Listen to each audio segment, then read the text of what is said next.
औज़ुबिल्लाहिमिनश्शैतानिर्रजीम बिस्मिल्लाहिर्रहमानिर्रहीम। मेरा नाम है वैस बशीर। वेलकम बैक टू वैस अकेडमी। हम जी अकाउंटिंग की डेफिनेशन को एक्सप्लेन कर रहे थे, उसकी हर एक चीज़ को साथ साथ हम चेक कर रहे थे जी कि जनरल क्या होता है और लेजर क्या है, ट्रायल बैलेंस क्या है। आज जिसकी बारी है जी, आज लेजर की बारी है, दैन ट्रायल बैलेंस की बात करेंगे इंशाल्लाह ताला इस वीडियो में। आज ये होगा जी, डिफ़ाइन करेंगे हम लेजर क्या है, ठीक है, लेजर किस तरह बनाया जाता है और उसका कंसेप्ट क्या है। उसके बाद मैं बात करूंगा ट्रायल बैलेंस क्या है, तो उसकी डेफिनेशन क्या है, किस तरह बनाया जाता है और उसके कंसेप्ट्स क्या हैं। सो जी चलते हैं टाइम वेस्ट किए बगैर लेजर की तरफ। फर्स्ट ऑफ ऑल अब इसकी डेफिनेशन की बात अगर करूं तो लेजर जो है वो एक ऐसा अकाउंट है जिसमें हमने क्लासिफिकेशन करनी होती है। किसकी क्लासिफिकेशन करनी होती है? हमने अकाउंट्स की जो जनरल में, ठीक है, हम कहेंगे एक ऐसा अकाउंट है जिसमें हमने क्लासिफिकेशन करनी है जनरल एंट्रीज़ में यूज्ड अकाउंट की। फॉर एग्जांपल हमने जिस तरह जनरल एंट्री रखी थी वो रखी थी हमने कैश सेल, यानी सेल हमने चीज़ें की थी नकद पे, तो उसकी हमने जो अकाउंट यूज़ किया उसमें कैश भी है और सेल भी है, इसलिए हम लेजर जिस वक्त बनाएंगे इन दोनों को हमने डील करना है कहाँ का।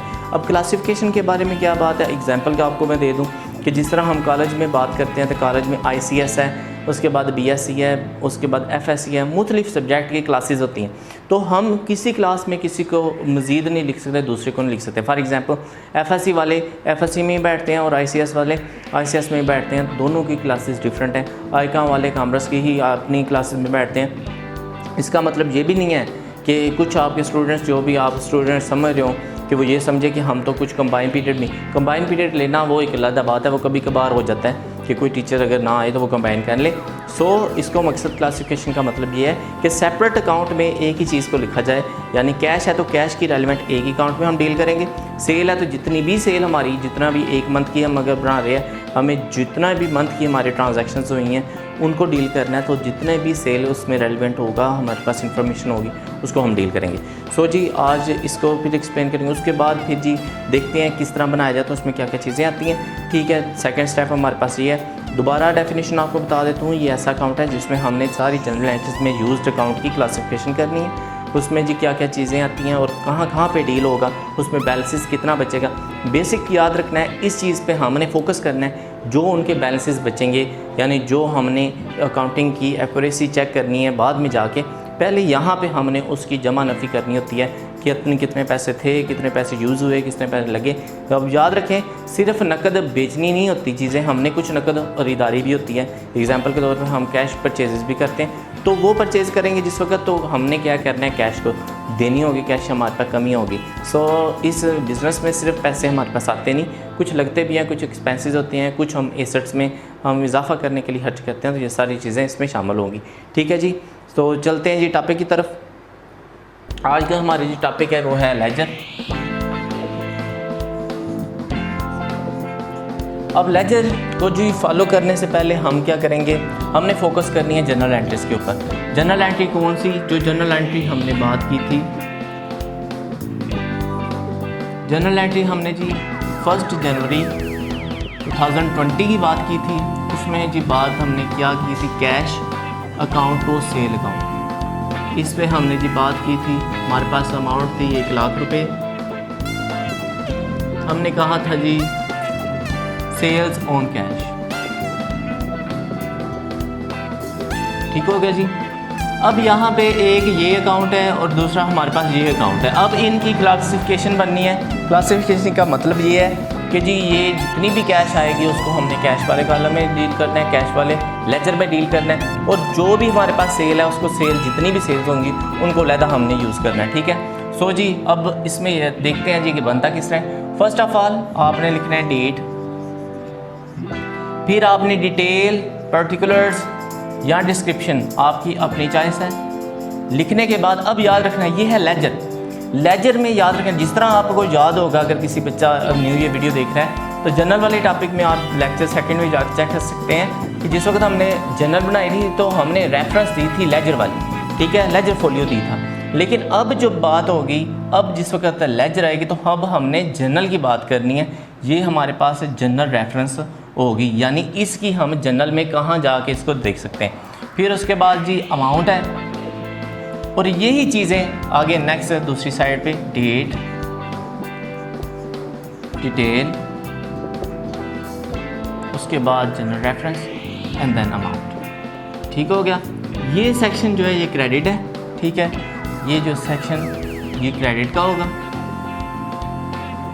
ये जो सेक्शन है ये हमारे पास डेबिट साइन होगा। क्लियर होगी बात। अब याद रखना है कि क्या चीज़ें हमने देखी, लेजर वाली बात तो पता चल गई कि हमने क्लासिफिकेशन अब किस तरह होगी।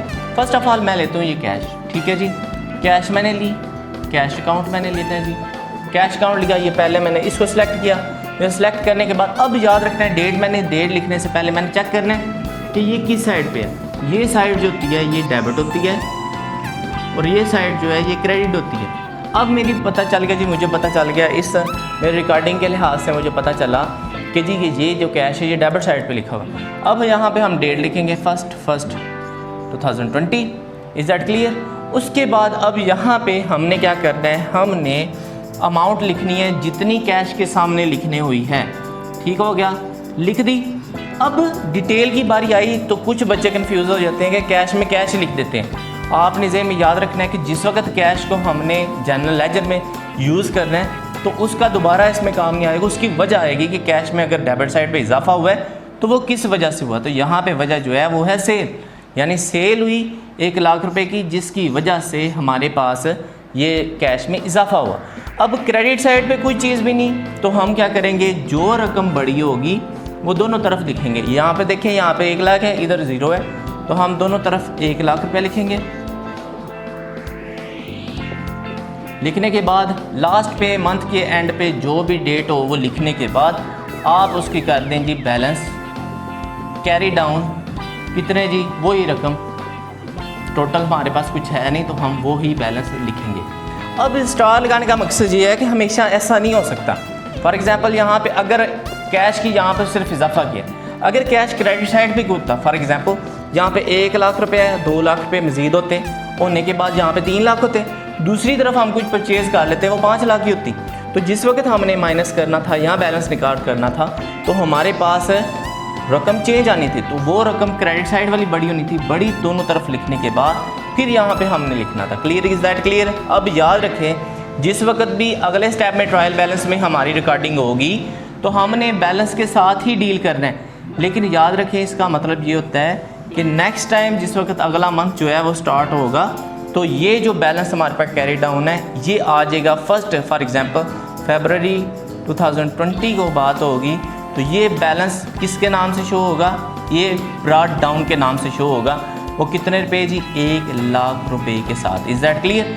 ये जो थी ये बैलेंस हमारे पास से कैश की रेलिवेंट बात थी। अब यही चीज़ हम सेल के लिहाज से करेंगे, तो मैं लिखता हूँ सेल अकाउंट। इंफॉर्मेशन वो ही सारी क्या चीज़ें थी, डेट, डिटेल, दोबारा बता देता हूँ। अब लेजर है तो हमने जनरल की बात करनी है, जनरल रेफरेंस लिखना है, अमाउंट, फिर डेट, डिटेल, फिर हमारे पास जनरल रेफरेंस एंड अमाउंट। ये हमारी क्रेडिट साइड होगी, ये हमारे पास डेबिट साइड होगी। अब याद रखना है सेल को देखना है कहाँ पे, सेल की जो हमारी साइड है वो है क्रेडिट। हम लिखेंगे फर्स्ट या ठीक है 1 जनवरी 2020। अब याद रखना है सेल की है तो हम अमाउंट लिखेंगे 1 लाख। लिखने के बाद अब इसी तरह जिस तरह आपको बताया इसकी वजह लिखनी है। वजह क्या है, वो कैश है, यानी कैश की वजह से हमारे पास जी सेल हुई, इसका मतलब है नकद सेल हुई। ठीक है, सेल होने की वजह जब फरोख्त हुई तो वो नकद हुई, उसकी वजह जो कैश है, यानी इसका मतलब ये है कभी कभार हम उधार पे भी बेचते हैं तो यहाँ पे नकद है, हमें इन्फॉर्मेशन मिल रही है। क्लियर होगी बात। अब यहाँ पे कुछ बच्चे कंफ्यूज होंगे ये क्या है, ये तो आपने एक्सप्लेन किया। इसका मतलब ये है ये वही पेज नंबर है, यानी इस एंट्री की रेफरेंस हम जर्नल में जाके किस जगह पे चेक कर सकते हैं। ठीक है, ये जनरल रेफरेंस है तो ये वही पेज नंबर है जिस तरह हमने लेजर में बात करी थी, हमने जनरल में बात की थी, तो उसी तरह ये पेज नंबर है। आपने चेक करना है जी इसकी जो रेफरेंस है कहाँ पे, आप इंटरनेट का बैकअप देखना चाहते हैं एंट्री का, देन आप जाके उसको चेक कर सकते हैं यार जनरल में कहाँ पे। ठीक है, तो जनरल में जिस वक्त हमने रिकॉर्ड की तो वहाँ पे लेजर फोलियो होगा, तो ये जी लेजर में इस एंट्री कहाँ पे बैकअप है, तो वो चीज़ें। Is that clear. अब इसको जो टोटल करना है आपने उसी तरह आप टोटल करेंगे। ये आ गया 1 लाख, दूसरी तरफ कुछ भी नहीं, तो आपने वही रकम आपने इधर लिखनी है। लिखने के बाद आपने यहाँ पे वही 31 अगर महीने का एंड है आपने लिख के तो कहना जी बैलेंस कैरी डाउन 1 लाख रुपए, समझ आ गई? कुछ भी नहीं तो वही। इसका मतलब ये है, ये जो बैलेंस है हमारे पास ये आगे नेक्स्ट मंथ स्टार्ट में ये यूज़ होगा 1 फरवरी 2020। ये हमारे पास बैलेंस किस नाम से शो होगा जी? बैलेंस हमारे पास ब्रॉड डाउन के नाम से शो होगा और ये 1 लाख रुपए होगा। और इससे अगला स्टेप जो होगा, जिन पे स्टार लगाया है उसमें ये रकमें यूज़ होंगी जो कि हमारे पास ये जो ट्रायल बैलेंस में यूज़ होंगी। इज़ दैट क्लियर जी? आज की वीडियो यही जी, जिसमें हमने लेजर देखा जी, लेजर को हमने किस लिहाज से डील करना है, किस तरह इसके कंसेप्ट क्या हैं, इसको कैसे बनाते हैं, दोबारा से क्लासिफिकेशन ठीक हो गया। अब नेक्स्ट स्टेप जो है वो है ट्रायल बैलेंस का, ठीक है? तो ट्रायल बैलेंस उसकी तरफ चलते हैं, चलें जी वाइट बोर्ड की तरफ चलते हैं जी। नेक्स्ट आपकी जो बैलेंसेज आए, ट्रायल बैलेंस हमारा जी अगला स्टेप है। ट्रायल बैलेंस में जी हमने डील करना है जी जो बैलेंसेज हमारे पास बचे। अब जिस तरह कैश में आपको बैलेंस जो क्रेडिट साइड पे आपने देखा कैरी डाउन में 1 लाख रुपए था, तो वो उसको ट्रांसफ़र करके ब्रॉड डाउन ला के वो डेबिट साइड पे होगा। अगर आपने देखी तो थोड़ा सा रिवर्स करके देखें पीछे वीडियो में। और उसके बाद जी सेल है, सेल में याद रखें ये डेबिट साइड पे कैरी डाउन था, तो इसे हमने ब्रॉड डाउन जिस वक्त लाया तो नेक्स्ट मंथ में वो क्या होगा कि वो असल उसकी फार्म जो क्रेडिट है, ठीक है? हमने इनको डील करना होता है, हमने चेक करना होता है क्या क्या चीज़ें हैं, ठीक है? और इसको कहाँ पे लिखेंगे, ठीक है जी? ट्रायल बैलेंस में क्या चीज़ें आती हैं, ठीक है? आपको एक और बात बता दूं, ट्रायल बैलेंस होता क्या है?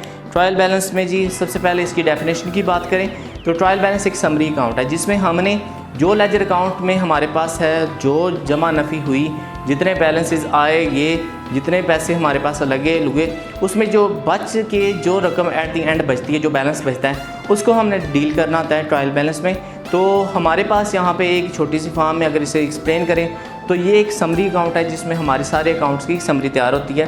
तो क्या पैसे हमारे पास आए, कितने लगे, एट द एंड हमारे हाथ में कितने, ठीक हो गया। और एक और बात अकाउंटिंग के स्टूडेंट्स के लिए वो ये बात है कि जिस वक्त आप आगे जाके फाइनल अकाउंट करते हैं तो वो इन्फॉर्मेशन ट्रायल बैलेंस की वजह से ही ली जाती है। फॉर एग्जांपल आपके पास जो भी क्वेश्चन आता है वो एक ट्रायल बैलेंस से लिया जाता है। जितना भी आपके साथ कभी एमसीक्यूज़ में भी सवाल हो सकता है कि जी के किस तरह आप जो फाइनल अकाउंट बनते हैं या एडजस्टमेंट करते हैं वो कहाँ से आप डाटा लेते हैं, तो वो आपका आंसर ये है कि ये ट्रायल बैलेंस होता है। ट्रायल बैलेंस आपके पास जो इन्फॉर्मेशन होती है फाइनल आपको दे के एट द एंड फिर आपको करता है कि मज़ीद एडजस्टमेंट भी हैं तो वो आप फाइनल अकाउंट में करके at the end profit and loss find करें। सो जी चलते हैं वाइट बोर्ड की तरफ। इसको कैसे बनाते हैं? सबसे पहले जी इसमें डेट नहीं लिखते, ये याद रखना है। सबसे पहले जी इसका सीरियल नंबर मीन इसका मतलब क्या है, साथ साथ मैं समझाता हूँ। इसका मतलब ये है कि कौन सा आपने अकाउंट पहले लिखा। फॉर एग्जांपल यहाँ पे हमने लेजर बनाया था कैश का पहले और सेल का दूसरे पे, तो इसका मतलब 2 ही थे हमारे पास। तो यहाँ पे सीरियल नंबर फर्स्ट हम लिखेंगे जी कैश है और सेकंड लिखेंगे सेल है। Is that clear? उसके बाद याद रखें यहाँ पे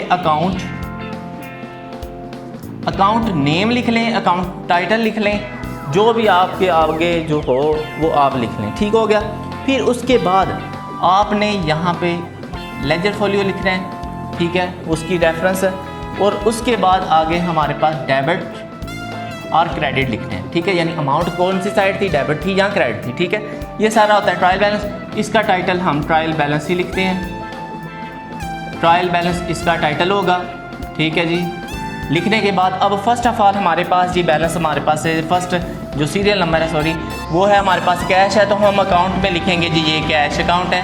कैश में हमने लिखना है डेबिट साइड पे, याद रखना है जो बैलेंस ब्रॉट डाउन आएगा हमने उस सेंस में इसको लिखना है, यानी इसका मतलब ये है ये 1 लाख रुपए है। और सेल हमारे पास सेकंड पे अकाउंट है तो हम लिखेंगे सेल, ठीक है। सेल में याद रखें वो क्रेडिट साइड पे ब्रॉट डाउन होकर आएगा तो हमने क्रेडिट साइड पे ही उसकी रकम लिखनी है। एट द एंड हमारे पास ये हो जाएगा टोटल। अगर आपने ये बात याद रखें, अगर आपने ट्रांजैक्शन सही पढ़ी, उसकी जर्नल एंट्री सही की, जर्नल एंट्रीज के बाद अगर आपने लेजर से ये अच्छे तरीके से पुट किया, उसकी जो अरिथमेटिक एक्यूरेसी के साथ आपने देखा कि जमा नफ़ी कार के रकमें ठीक हैं, आपने कोई जमा नफ़ी करते हुए, आपने कैलकुलेशन करते हुए कुछ मसला मसाइल गलती नहीं की, तो यहाँ पे आके आपका आंसर बिल्कुल एक्यूरेट आएगा और बिल्कुल ठीक आएगा। यहाँ इसका मतलब ये है कि ट्रायल बैलेंस जिस वक्त आप डेबिट साइड और क्रेडिट साइड इक्वल करेंगे तो दोनों बराबर आएंगे। Is that clear? तो इसका मतलब ये भी नहीं है कि आप बिल्कुल सेटिस्फाइड हो जाए, ये भी हो सकता है कि आपने जनरल एंट्री में 1 लाख की चीज़ हो तो आपने 10,000 से एंट्री कर दी हो, तो उससे भी आपकी गलती नहीं पता चलेगी कि क्या आपने गलती क्यों। क्योंकि जिस वक्त आप करेंगे एट दी एंड यहाँ पे बैलेंस बराबर आएंगे, क्योंकि आपने जनरल में 10,000 लिखे, लेजर में भी 10,000 लिखे, एट दी एंड यहाँ पे 10,000 फ़र्क कोई नहीं आएगा। तो जो वो फ़र्क होता है वो इंशाल्लाह ताला बैंक रिकन्सिलिएशन स्टेटमेंट में हम इंशाल्लाह डील करेंगे, वो जिस वक्त आया टॉपिक, एंड देन उसके ऊपर बात होगी। ठीक है जी।